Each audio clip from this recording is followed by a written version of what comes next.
Good evening. I'm Neil Chaudhary, and I'm here to respond to your questions. I have them here. I've looked at them, and I'm going to try to respond more or less candidly here to some of these questions. Alright, here we go. This question says, will we be able to customize babies in the future? We can customize babies now. You can put sunglasses on them, you could draw a little mustache, leather jacket, customize your baby however you want. Little biker baby, you could go Halloween baby, whatever suits your fancy. If you mean, can we genetically engineer babies, humans, the answer is yes. It's been done recently in the past year. Some scientists in China genetically engineered 2 little girls to eradicate a gene which is required for HIV infection. So the goal was to make them immune to HIV. And as far as we know, it was successful in one of the 2 children, but not successful in the other. We don't know what any adverse effects might be on them. Folks are pretty eager to find out.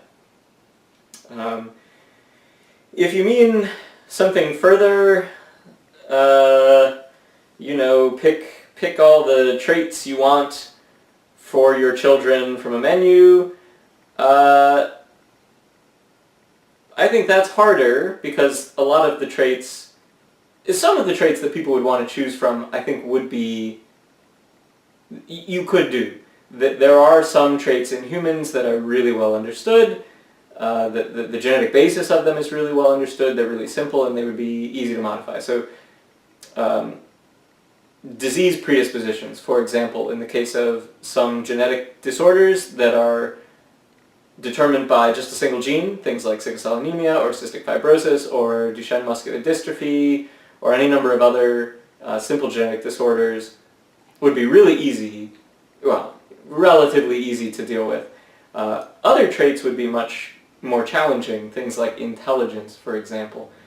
We don't really know the genetic basis of intelligence. We might be able to find that there are associations between certain genes and higher scores on certain kinds of tests, or associations between certain genes and levels of education, but those aren't really clear relationships, and it would be far from certain how, if you manipulated some of those genes, whether you would really get the desired outcome. So I suppose in the future these things might be better understood, and you could have more control over these kinds of traits, but I think that kind of thing would be pretty far on the horizon. But I don't think there's anything in principle to say that you couldn't, as a parent, say, these are the traits in the child that I'd really like to optimize. I want to give them the best chance as possible of being a really fast learner. I want to increase the likelihood that they are empathetic, or maybe you want them to be more likely to be effective in an endurance sport, or like powerlifting or something like that, and I suppose you could choose from those things. Could we eradicate diseases from humanity? Yeah, well, I assume you mean genetic diseases. We work on eliminating diseases now. We've taken care of smallpox, for example, already. We're pretty close on polio and some others. Malaria is in the crosshairs, but is far from eradicated. But can we eradicate genetic diseases? Sure, absolutely. In fact, we don't really need genetic engineering to do that. We just need some knowledge of genetics. And so right now, as it is, if you have 2 parents who are carriers for some genetic disease, they can fertilize an egg in the laboratory. We could analyze a number of the fertilized eggs that are the product of this union. We could pick the ones that would inherit the disease or carry any disease-causing gene variants, and we could just choose not to implant those in the uterus of the mother. And if we did that across the population, then the genetic disease would essentially disappear. There's nothing to prevent it from reoccurring through a spontaneous mutation, but it would be much more rare. And then again, there would be nothing to prevent you from repeating the process to ensure that those disease-causing gene variants didn't make it into the next generation. I think that the elimination of genetic disease is probably the arena that we'll see human genetic engineering applied first. I think people are going to be a lot more squeamish about choosing traits and modifying those kinds of things, but I think that most folks are going to be more or less okay with an intervention that results in a child, not having some terrible disease. Can we mix animal genes with human genes? Sure. Yeah, if you want to. Could we mix animal genes with other animal genes? Yes, sure. If you want to. We already have transgenic organisms on the planet that have genes from one organism present in another. We do that all the time with bacteria. That's how a lot of medicines are produced. We'll take the genes from, let's say, a human, for example, a gene specifying the protein insulin, which diabetics need, and we'll take that insulin gene and put it into bacteria. Then we'll grow the bacteria that possess this human insulin gene in vast quantities, let them produce the insulin, and then harvest the insulin and give it to diabetics. And in fact, that's where the insulin for human diabetics comes from, as well as a host of other medications. So certainly these things are possible. You can put jellyfish fluorescence genes in rabbits for fun. There's even actually a line of aquarium fish that you can buy right now that have fluorescent protein genes from, I think, mostly jellyfish, maybe some other sources, and these are fish that you can mount a black light above your aquarium and have fish that glow in the dark, different colors. Have fun. So sure, that's all possible. And then can you genetically modify humans to be smarter? And I think we've addressed that. It seems possible in principle, but it might be difficult because we have to imagine that intelligence, however you define it, is a pretty complex trait, and the genetic factors that contribute to intelligence might be pretty hard to pin down. But in principle, yeah, sure. Yeah, sneeze.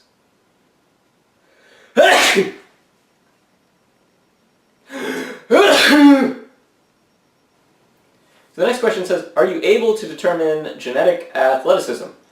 So if you mean, is there a genetic basis for some folks being more athletic than others?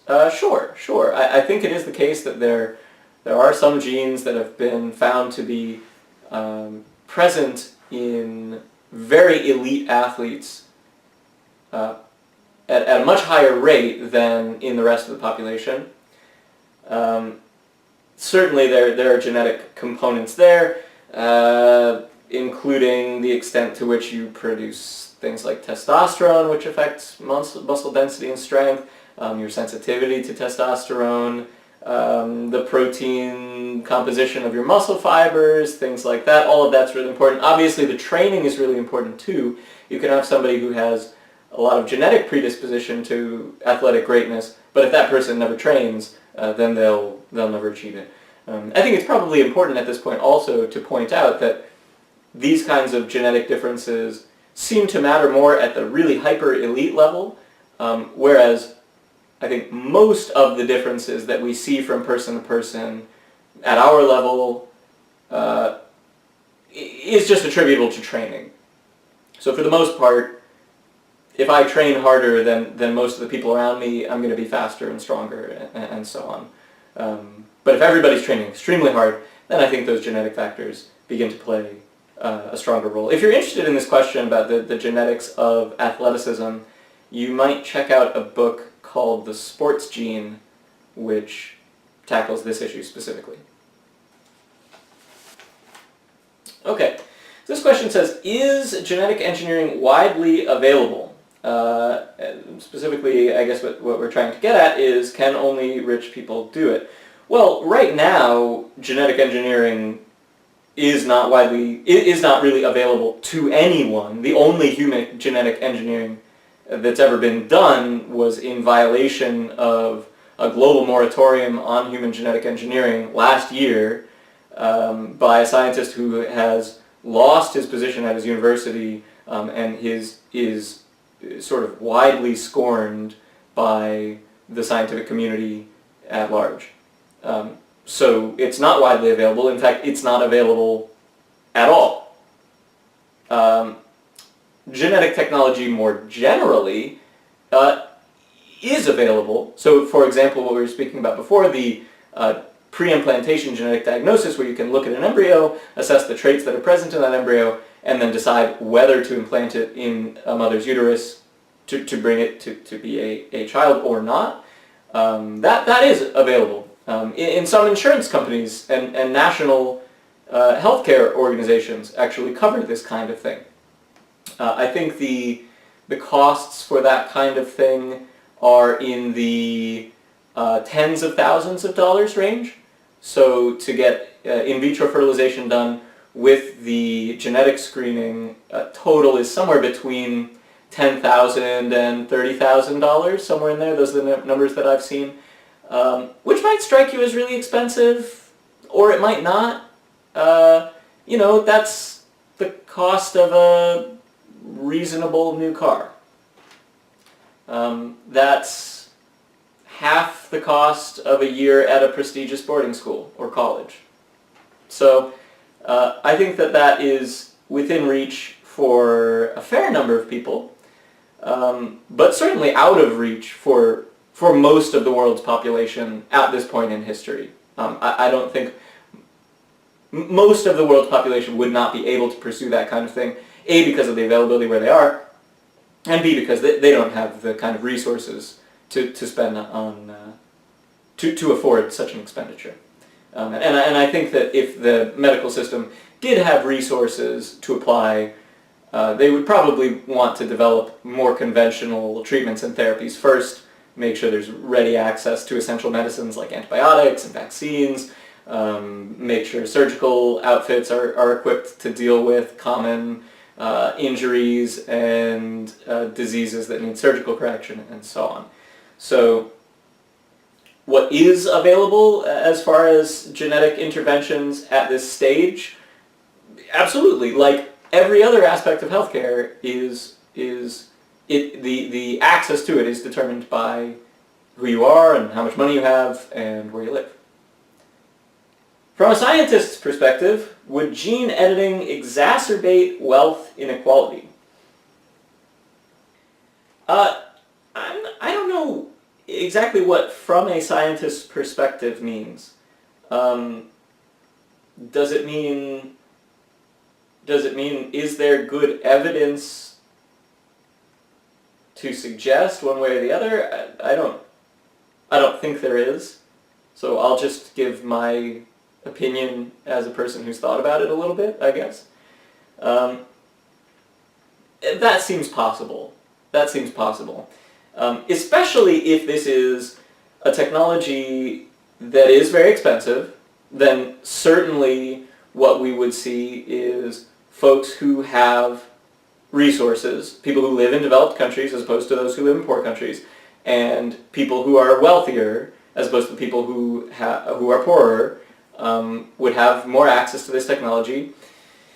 I suppose it could exacerbate wealth inequality and other forms of inequality. You could imagine, I suppose... So if you think about, part of the reason that inequality perpetuates itself is because folks who have more resources are better able to acquire the opportunities that keep them wealthy. So if you're wealthy, you can invest your money in ways that returns a lot of money to you without needing to do labor. If you're wealthy, you can get really excellent education which helps you to have all kinds of opportunities. You probably are connected to other wealthy people. You have folks' social perception of you affects the way that you're treated in ways that makes it easier to stay at the top of the social ladder and so on.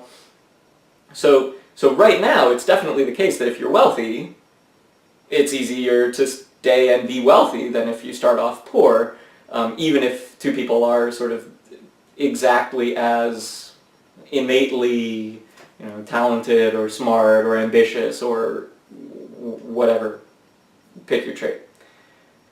So I would imagine if the wealthier people in the world had the ability to improve their intelligence, improve, whatever characteristics help to make you more wealthy, whatever those characteristics might be, then yeah, the wealth inequality would increase, I suppose.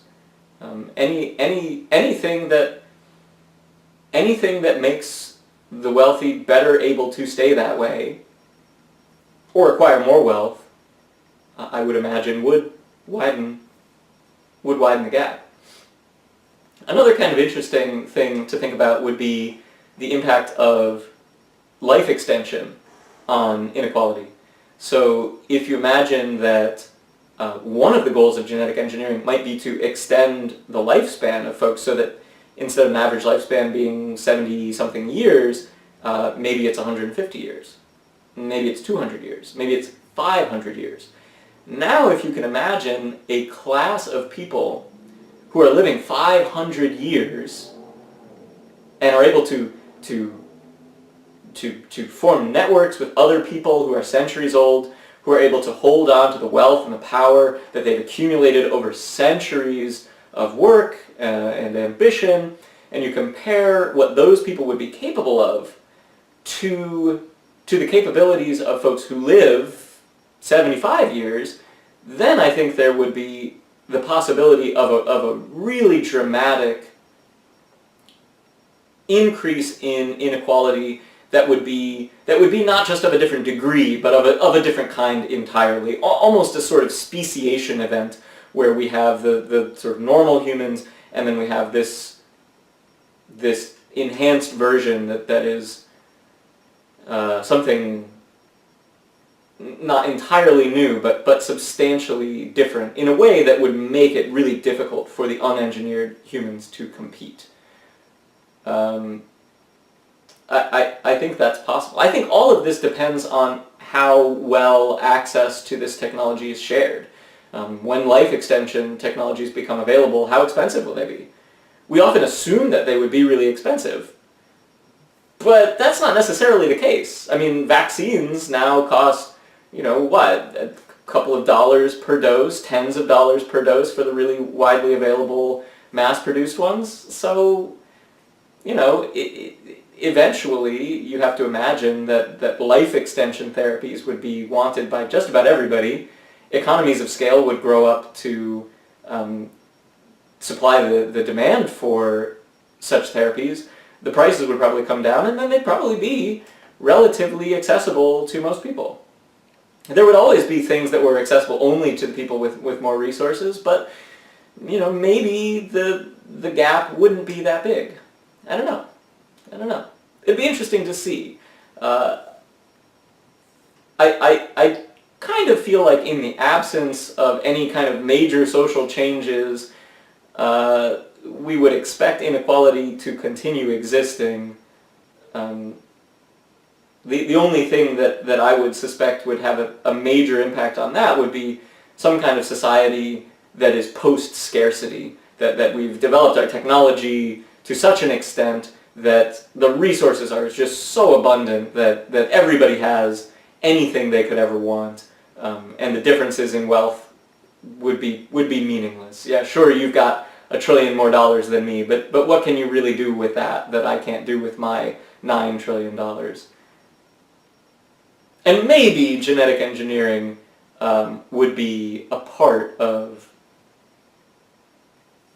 the road to such a post-scarcity civilization. I don't know. It's an interesting question. It's something that I fear. It would be a bummer. But I don't know. Most of the big medical innovations that we've come up with are, over time, becoming more widely available. Right? There's always a time lag. The smallpox vaccine, didn't get to the most impoverished parts of the planet until like the 80s, even though it had been deployed in the 30s and 40s and 50s in the more industrialized, richer parts of the world. But it did get there. So that sort of thing may follow with genetic engineering technologies, where there might be a period of 50 years or 100 years when it's pretty much confined to the richest people, but then eventually it gets cheaper and it spreads and becomes more widely available.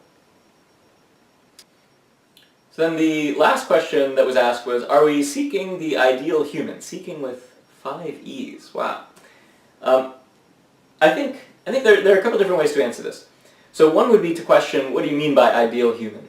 One person's ideal human might be compassionate, intelligent, empathetic, forward-thinking. Another person's ideal human might be violent, aggressive, feel no pain, this sort of like super soldier kind of idea. I think you could pursue either of those ideals. The other way to approach the question would be to leave aside what you mean by ideal and ask whether the pursuit of some kind of human perfection is something that we're interested in. I, in my personal opinion, would say yes. I think a big part of the human endeavor is to try to cultivate people who live up to values that we set for what constitutes a good person.